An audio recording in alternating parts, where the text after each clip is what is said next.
Hi, okay. Today what we want to have a quick look at is how we can actually use Google more effectively for all sorts of other bits and pieces. So there's some Google hints and tips in here, and also the opportunity to have a little bit of fun. So the first thing we're going to do is just move across onto Google. So here we are on Google. At the top there you can actually see we've actually got the Rubik's Cube. I'm not going to play with the Rubik's Cube at the moment, we're going to do some serious work. So the first thing I do is I click inside the search box, and if I want to find a local resource, so say for example I need a plumber, then I could type in my postcode B774BN and then type in the word plumber, press return, and here it is. It now returns plumbers who are close to me and my postcode. So instead of the word plumber I could search for web designer. And there we go, there's Illuminate website design, so that's me.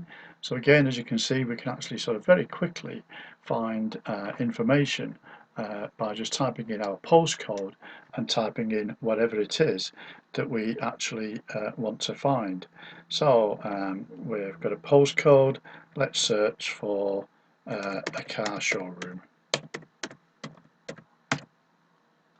There we go, there's a car showroom, and again it's showing us where we are in terms of ease of how to get there. Okay, so that's the first thing to show you. The second thing that we can actually do is we can actually use this to find the definition of words. So if I type in define and then press the colon and then a space, and I could say, well, let's see, define I can't think of a word to define now. Define poppy. And there we go, it'll tell me that poppy is a herbaceous plant with showy flowers, milky sap and rounded seed capsules. So again, we can actually go in there and we can say define garden.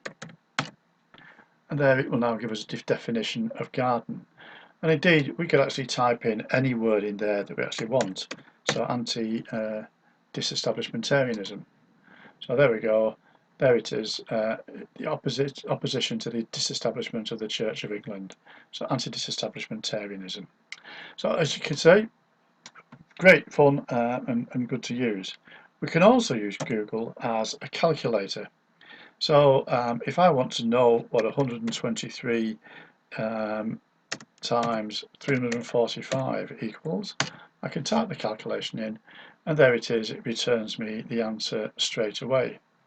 And again, I can actually be much more precise than that, so I can say, I don't know, 12.5% of 567. And there it is, 12.5% of is £70.7875. So again, it's a great way of actually finding simple maths equations and things of that nature. In fact, it will actually work on complex maths equations. But if you've got Google, you've got a calculator at your fingertips. What we've also then got is the ability to do conversions.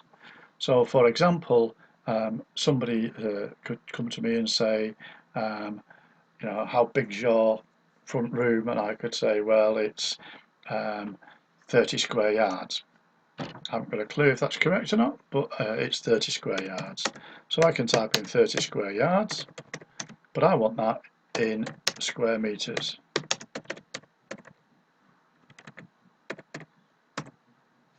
And there it is. So 30 square yards is 25.0838 square meters. So again, I can actually have that very quickly. I could also use that for finding other things out. So £100 in euros. And there we go, £100 is currently equal to about 122.62 euros. So I can actually go and play about like that, so $100 in euros. And so there we go, there's 72.91 euros for 100 US dollars. So again, I can actually play about and do all that kind of useful thing.